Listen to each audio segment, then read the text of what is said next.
What's good, guys? Your boy Hugo the Savage back again for another review. We got Ahsoka episode 4 entitled Fallen Jedi. And let's get straight into it because it literally meant Fallen Jedi. I'm not joking. I'm not making this up. Yeah, spoilers and all that. But, you know, this episode, I have to say, man, it's probably the most enjoyable episode I've had since episode 1, which is only 4 episodes, so it's not that much to go off. But I thought the pacing was off in the last one. In this one, the pacing wasn't too bad.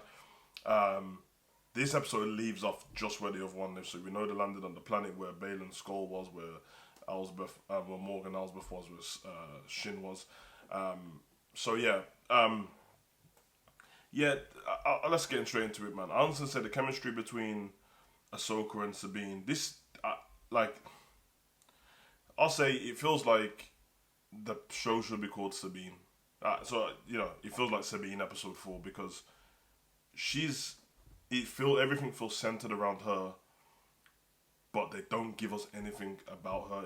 That means you have to watch Rebels to know what's going on, and even that, the dialogue between her and Ahsoka and what issues they've had in the past, they never address it. They just keep alluding to the fact that there was an issue and Ahsoka left, and they keep referencing it. So we're just sitting at home like, okay, but what happened between you? It would be nice to know instead of having this off-screen drama. And of course, if it's a movie or a film, you don't have enough time to do that because you've got like 2.5 hours to cram everything in. This is separate episodes, so you could have had a flashback through half an episode to show us what happened. Hopefully that comes up in the future, but it would be nice to know at the moment. So she does ask a question at the beginning. Once they realise what's going on with the hyperspace ring,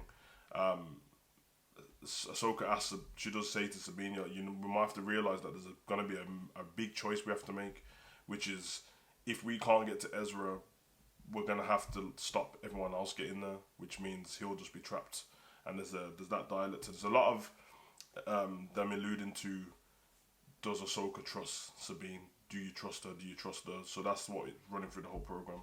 Anyway, Shin and the guard sent out to delay Ahsoka and Sabine from getting and stopping them finding the coordinates to where they need to go, and then we get like a battle in the forest, which I thought was a really good battle. In fact, I really love Ahsoka's fighting. They've really captured that from the cartoons and the comic books. So I really enjoyed that because a lot of like martial arts to it, especially with a lightsaber. So it ends up being that she takes out the guard, and then Shin ends up fighting against Sabine for a while. Sabine tries to use the Force, it doesn't really work and stuff like that.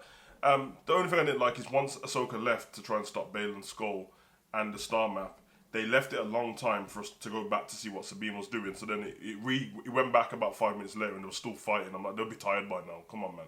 Little flashes is all you have to show us. But I thought that was kind of cool. Syndulla left with her son and a few of the other people. I think Carson was in this as well, the one who was in Mandalorian the last season, to come and help. And ignoring they didn't get no clearance from the Senate or anything to leave, but they just did because they're rebels in it. So that happened. They actually end up getting there too late. The hyperspace ring has already been engaged by the time they actually land there. So when it goes off, when they're on the way there, and we're yet to see if they got their power forced them away. And I think a few of the people who were helping them looked like they had died or the ship had crashed. So that was a bit interesting. The fight between Baylan Skoll and Ahsoka was really good. And I think it's Ray Stevenson. He's on screen. He's really good. Like, give him more. That's Baylan Skoll. Give him more to do because on screen with him talking, it's great.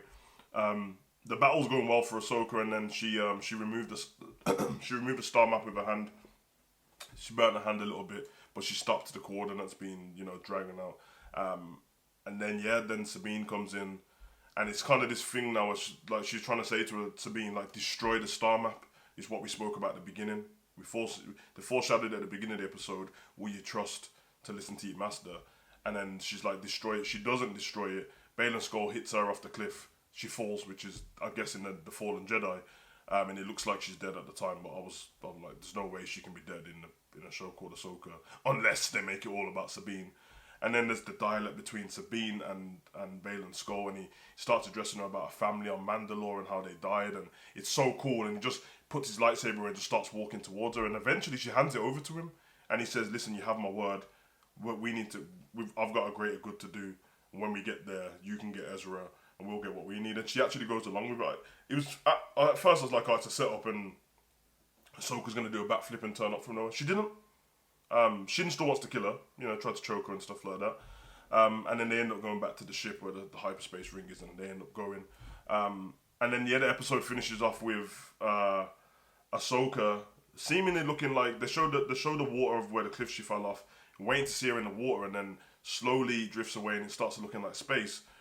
And then, it looks like she's lying down, and you realise pretty fast, if anyone's watched this is what I'm saying, if you haven't watched the cartoon, Rebels or anything like that, you won't know, but she's in the world between worlds, which is, it's almost in limbo. It's the space between time and space, which is in the other episode, so technically she's not dead.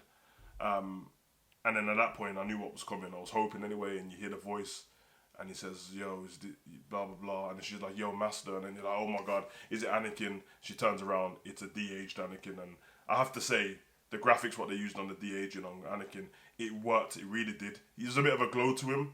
Not like meant to be a ghost or anything, but almost like a filter. But what I will say is, Hayden Christian, he's not the oldest looking older guy.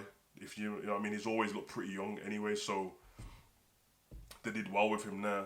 But then that's right at the end of the episode, and as it fades out, it goes into Vader music, and then the credits come up, and I can't wait for the next episode now. But overall, I give this episode out of 5. I don't know, out of 5 stars, I'll give it like a 3.5. I think every episode up to now has been like a 3. I give it about 3.5, maybe 4, from the way it ended, but the Vader music hits me every time, so I'm looking forward to the next episode. But you guys let me know what you think in the comment section. I hope you're watching as well, man. If you haven't, you've got time to. There's only been 4 episodes, and they're not that long. About 2 and a bit hours will get you through all 4 episodes. But I mean, you boys have to subscribe, share, let me know what you think in the comment section, all that good stuff.